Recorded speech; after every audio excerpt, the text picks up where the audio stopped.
Hello বন্ধুরা, আজকে একটা নতুন রেসিপি নিয়ে চলে এলাম তোমাদের কাছে। পনির ভাপা। দেখো, পনিরের জন্য সব মশলা আমি রেডি করে ফেলেছি।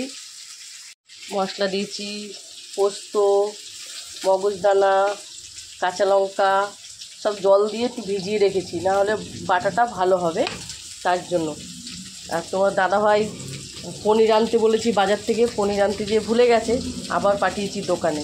ওই দেখো চলে এলো, ওই দেখো দেখেছো। ছোটো ছোটো করে পনিরগুলো কেটে নিতে হবে।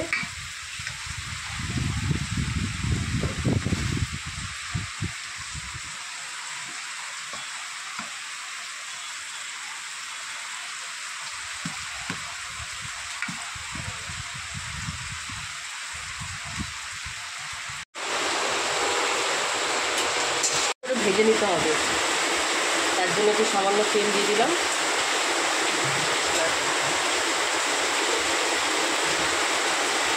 আজকে এত জোর, হ্যাঁ বৃষ্টি হচ্ছে, বিশাল বৃষ্টি হচ্ছে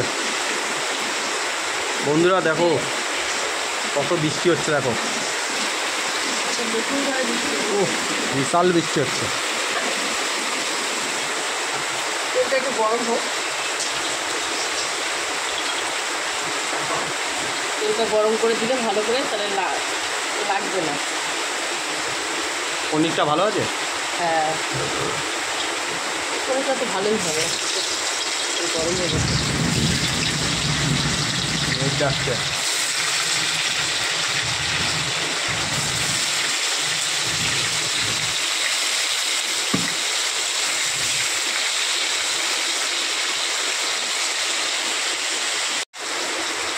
লাল লাল হচ্ছে এটা, হ্যাঁ এটা কাঁচাও খাওয়া যায়, মানে না ভেজেও মশলা দিয়ে দিলেও হয়ে যাবে। আমি একটু হালকা ভেজে নিলাম। কত বৃষ্টি পড়ে, হালকা ভাজলে, হ্যাঁ কত বৃষ্টি পড়ে,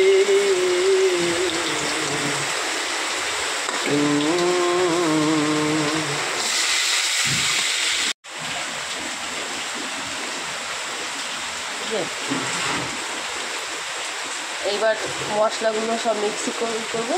মশলাগুলো এখানে মাখিয়ে দেবো, একটু নুন। এটা কি শুধু জল? হ্যাঁ, জলের মধ্যে ভাপাবো। একটু হলুদ, চিনি সামান্য, একটু লঙ্কার গুঁড়ো, কালারটা একটু লাল লাল হবে তার জন্য।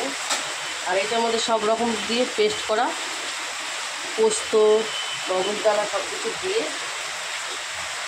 সর্ষে,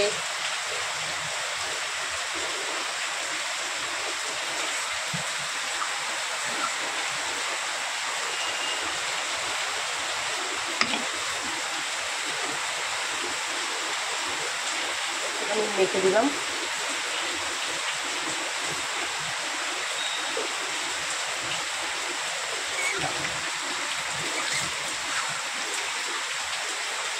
হালকা সর্ষের তেল দিয়ে দেবো।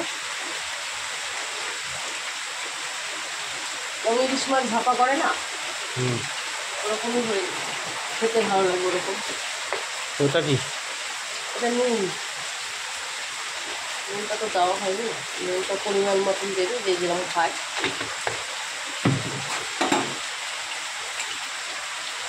মেখে অনেকে টিফিন কৌটোর মধ্যেও দেয়। এবার কাঁচা লঙ্কা ছিল, কাঁচা লঙ্কাটা ছিঁড়ে ছোটো ছোটো করে দিয়ে দিই, খেতে ভালো লাগে।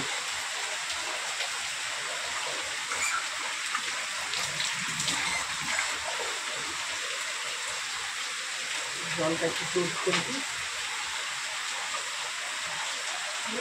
সেটা করলো কোথা রেখেছে। এবার আমি তো এইভাবে বসিয়ে দেবো। নিচে জল আছে, এটা দিয়ে ঢেকে দিই। অনেকে টিফিন কোটো দিলে ভালো হয়, আমি তো একেবারে এটাই দিলাম। অত বড় টিফিন কোটো নেই, এইভাবে। এবার তুলে দেখি কেমন হয়েছে। ঢাকাটা খুলে দেখলাম, ভালোই হয়েছে। দেখো একদম মাখো মাখো হয়ে গেছে। টেস্ট করতে হবে, একটা তুলে টেস্ট করা যাক। গরম ঝোলটা ঝোলটাই নেই।